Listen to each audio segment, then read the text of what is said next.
A black and white orca leaps from blue waters.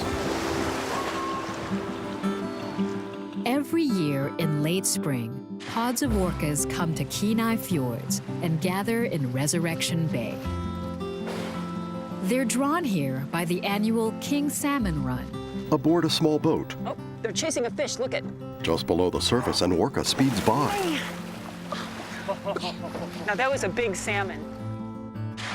The presence of these graceful giants, also known as killer whales, attracts all kinds of whale watchers.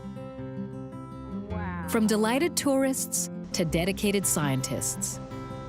Craig Matkin is the director of the North Gulf Oceanic Society. He's been studying orcas in the Kenai Fjords area and Prince William Sound since 1977. His ongoing research helps park managers better understand and protect these amazing creatures and the ecosystem that supports them. Probably the most interesting thing about these killer whales is there are 3 types here that could be considered as 3 species. 2 orcas break the water. We have offshores, we don't see them much, and we have the resident types, which are the salmon eaters, and we have the transients, which are the mammal eaters.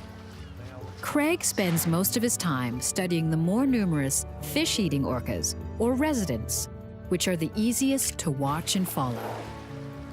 Craig's primary research tool is the camera. After more than 3 decades of photo documentation, he's created files for over 200 individual whales. Telling killer whales apart is the basics of everything we do. In slow motion, an orca's fin emerges. The shapes of the fins are very different from one individual to another, just like the shape of somebody's face. And also there's a saddle patch, a gray area behind the dorsal fin, and that often has scratches in it that we track from year to year. Much like a family photo album, the files give him portraits of individuals and of family groups. Orca pods are matrilineal. Craig has named and charted each group that visits the fjords. A mother and her offspring stay together forever. When her female offspring mature and start having young, and that's where you get a pod. An orca sprays water.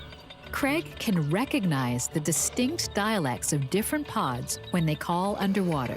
You can hear the echolocation. It's like we call it the typing pool. These calls sound like they're from AK or AD 16.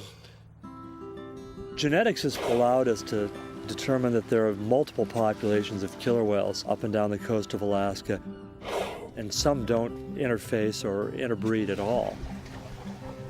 To get the genetic information, we've got to get a bit of skin, and what we do is take a biopsy. We have an air rifle with a little dart.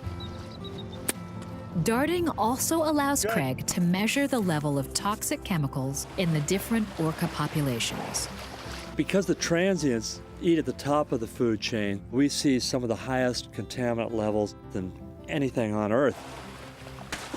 Craig hopes that by broadening our understanding of orcas, he will inspire us to protect the ocean ecosystems that support them, ensuring that orcas will continue to amaze visitors to Kenai Fjords National Park for generations to come. If you want to love killer whales, you got to love the plankton, and you got to love the small fish that feed on the plankton and the salmon that feed on those small fish, and then you can love the killer whales. An orca sprays. Credits scroll including, with thanks to Craig Matkin, Eva Solitis, North Gulf Oceanic Society Major Marine Tours, the National Park Service Arrowhead logo featuring a tall tree, a mountain peak, and a bison.